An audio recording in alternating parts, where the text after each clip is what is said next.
Hey there, this is day 7 of the 21-day best-selling author platform. I went a little bit too long on the last video, so I'm going to try to focus on keeping it a little shorter here.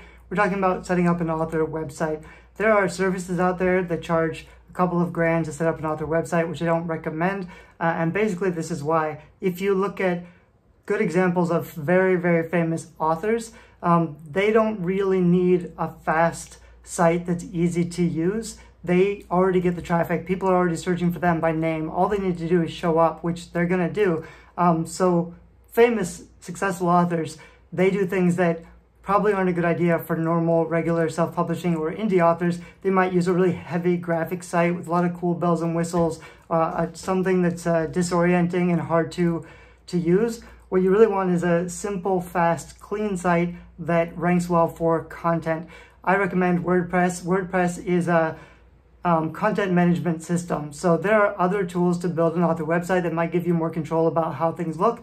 Although WordPress has updated itself a lot recently, the nice thing about WordPress is that it has a ton of plugins. So basically you can find any theme that looks like just about anything, although I would pick like a simple, clean one, not something too fancy.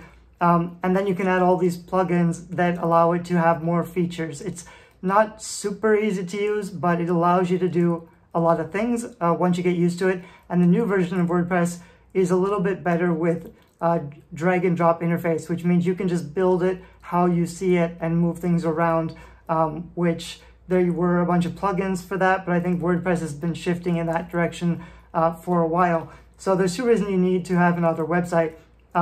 One is because you need somewhere where people can find you, even if they just Google your name or your book, which probably isn't going to happen very often, but maybe you're talking to someone and they want to check out your book.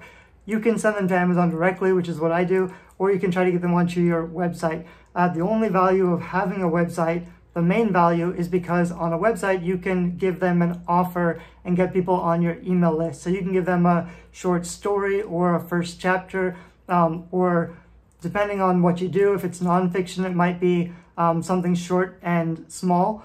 Generally, what I've found is that I tend to go overboard and I give them like 5 free novels. I try to make the offer as big and juicy as possible. That's actually a mistake that I have been struggling with for a long time. That's kind of how I run my business. I give away too much value and it's overwhelming. People really want one specific thing that's going to solve one problem. Or instead of like 5 free fantasy stories, you would sell them on that one free fantasy story with a great cover and reviews. Don't assume people take something just because it's free. You still have to sell it. You still have to make it appear valuable. So even if it's a free offer, don't just be like, yeah, get a free book. Tell them what the book is about. Show them the cover. Show them some reviews. Make them take that action. Ideally, you want all the traffic on your website, for whatever reason they're there, to be interested enough in your opt-in offer to sign up for your email list. And that's where it gets a little bit weird because there are rules about what you can market and how you can use your email list. So I can't just, if people sign up for a free thing on my website, I can't just put them on my newsletter and start emailing them because they didn't give me permission for that. You can have a little checkbox that says, sign up for this book and you'll get my email series about whatever. You don't want an opt-in that's just like sign up for updates because that's meaningless. The main thing you want to do on your website is very quickly communicate what's your genre, what do you have to offer, what's your value. So you do that with pictures and text. On your header, you probably want some art that appeals to your target audience. Maybe it's sci-fi or fantasy. Maybe it's like a clean, simple nonfiction. Maybe it's a memoir, depending on who your audience is and what they like. Show them something that makes them feel good. That's kind of the point of images. And also, you can very clearly have a tagline at the top of your website that says, I write these types of books for these type of people. So they know they're in the right place. They know what they're going to get. Then on your top menu, I know I can't really show you because it's a video. I have lots of videos walking through author critiques. And I do author critiques. This course, the 21-day author platform, has an option to send me a website and I'll just critique it all and show you what can be fixed. But most authors are doing a lot of things wrong anyway, so I'm kind of just going through real quick through the stuff that I would do if I was setting up a new author website. You want a good image on top. You want your tagline. with your author name, you can choose to either focus on your genre or your author name. I focus on genre, so I have 2 young adult book sites. I don't have any Derek Murphy author site because people aren't looking for me by name. Also because I use pen names for fiction versus nonfiction. I keep those audiences separate. So after the blog header, then you would have your homepage content, which can either be just your most recent post, which is probably a good idea, or it could be your best offers that you want people to see. Probably I would do a little bit of both. Google will sort of look at your homepage and try to figure out what your site is about, which is why blogging about your like daily life stuff is not very engaging for humans or robots. You want to do a little bit of both. Under the header, you would have your menu probably. Your menu you want to keep simple to maybe 5 to 7 tabs. You don't want it to break into another line so that there's like 3 lines of menus and it's all overwhelming. For most authors, it would be like about, books, new or news, contact me maybe. Not that many things. If you're going to list all of your books, I wouldn't list them by like title or series title because readers probably don't know the names of your books and they're not going to click on something that they don't know what it means. So I might even just say like fantasy series, sci-fi series. When I redo my site, I'll probably break down my homepage that way instead of showing them specific books. I might show them, you know, vampires, mermaids, aliens, so they can choose on one thing they're interested in, and then I'll take them to the page that has my relevant series for that thing, if that makes sense. I've tested a lot of things on my blog, and I set it up a little bit, you know, too fancy, which I told you not to do, because the most important thing is actually getting real traffic. And if it's a fancy site that's hard to use, or it has too many images, it'll run slowly, and you want something pretty fast with a lot of good content. We're going to make another video about what types of things to blog about. We're not there yet, but just setting up the site so that it looks professional and quickly communicates, you know, what the site is all about. What do you write? Who are you? Putting your author bio on your about page with some pictures, having a few blog posts, you know, welcoming people when they get started. We will talk more about what to actually write. This is sort of on the design stuff. I have a list of my favorite WordPress plugins and themes, they're called. I've tested lots of them over the years. Generally, I gravitate towards very simple white ones because I just want a site that works. Your header is going to be the art. Your author logo is probably going to be some font, the font that feels like it matches your genre. I have a whole article about the best fonts for different genres, so that's a useful guide. But there's a lot of ways to get like a silly, cheap, simple author logo. It's mostly just about a font. So you choose the right font, you make a PNG, put it on your background image, add your tagline for the header. That's a good start. And then just make sure you keep the rest of it pretty clean so that you can start adding content. There's a lot more to say on this, but I have whole videos and courses about, you know, how to actually set up WordPress. There's other people on YouTube and everywhere who can walk you through all of that process as well. There are alternatives to WordPress if you want something that's a little bit different. I personally feel like WordPress is the best choice for most authors, especially if you can get a really good author theme. I've been trying to build a WordPress theme where it's basically like a one-click install.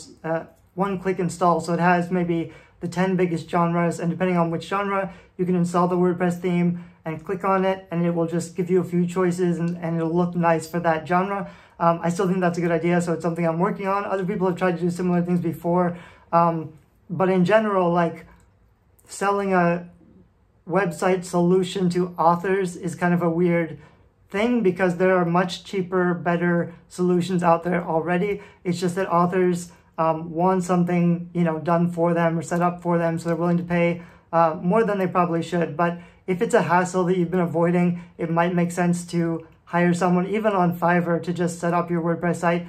You might want to hire someone for graphic design for the headers, although DIY book covers, which is my book cover design tool, now that the tool is up, I'm going to make a whole bunch of headers, probably to go with that blog theme that I was talking about, where I would just have a whole bunch of custom header templates that you could add your own art and customize the text, and you'd be ready to go. So I'm making a lot of solutions for all of those things, but you're probably going to have to do a little bit of learning to figure out hosting and installing WordPress to start setting up your blog. I do have videos about that though in the 21-day bestselling course, and also in some of my other courses like Reach Your Readers, I think is mostly about WordPress and blogging. So I've got resources available. I've got a lot of stuff on YouTube, but there are better people than me who will slowly and carefully walk you through the ins and outs of setting up a WordPress blog theme. I might do that again soon if I finish my new theme and I want to, make a video talking about it.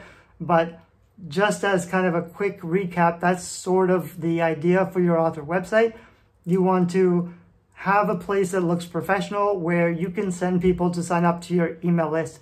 You can actually skip the author website and use a landing page. There are landing page services, and even a lot of the newsletter services like MailerLite or MailChimp, you can set up a landing page. I use BookFunnel, like I said, but I could also, using MailerLite, which is what I use for my email list, I can set up a nice looking landing page for a book that collects email. So I could just send people to that landing page, and I don't even really need a whole big website, but I do need to start building my list. So there's ways to make a landing page even if you don't do the whole website thing. But I'll also say, wrapping this up, that it's okay if it's not perfect in the beginning, and you don't want to spend too much time trying to make it perfect. You don't want to spend too much time playing around with fonts and colors and images and trying to make everything perfect, because it doesn't really matter that much, and you really should focus on your writing. Just get something up so you can start posting content. When you start getting traffic in the future, then it makes sense to say, okay, I get, I'm doing this now with a bunch of my sites. I get a couple hundred visitors a day on this one page, on this one site. How can I get more of those people to sign up to my list and maybe buy something later? And I'll do that with all of my websites and all my pages. But until you're getting traffic, it's really hard to do testing or to figure out how you can be doing better. In the beginning, you're probably not getting any traffic, which is actually kind of a nice thing, because it means you can do whatever you want.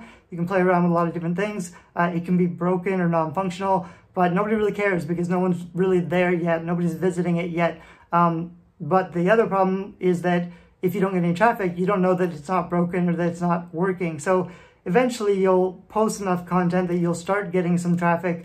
And then you can start to figure out, are people subscribing to my newsletter? How many people out of the 1,000 people a month who come to my website, how many people are signing up to my email letter?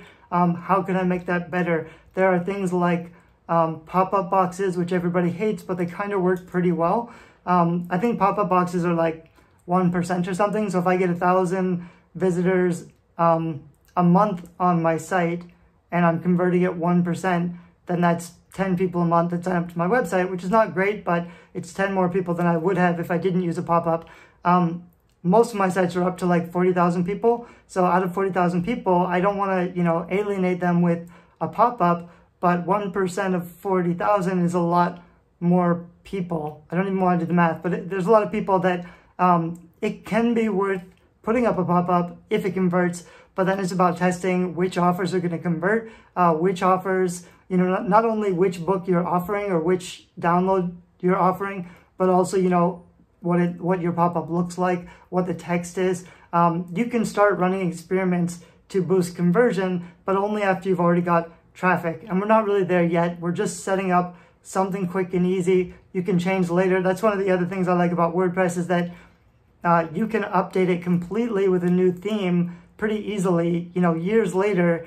Give it a whole facelift and all your posts and content will still be there, but you can redesign everything and you don't lose any of your content. Some of the other options for building author websites, they don't really allow you that kind of flexibility. And if somebody builds one for you that relies on a lot of heavy code or heavy design, you won't be able to make changes easily by yourself. It's really important that you feel comfortable adding content, at least at that level where you can just say, I'm going to write a post today and I'm going to post one. Another video, we're going to write and publish our first 10 blog posts in a day probably. So I'll talk about that more a little bit later. That's enough for this video. I do have more resources if you really want to get started, but I'll link to my list of best WordPress blogs that I recommend and some basic tutorials on setting up WordPress.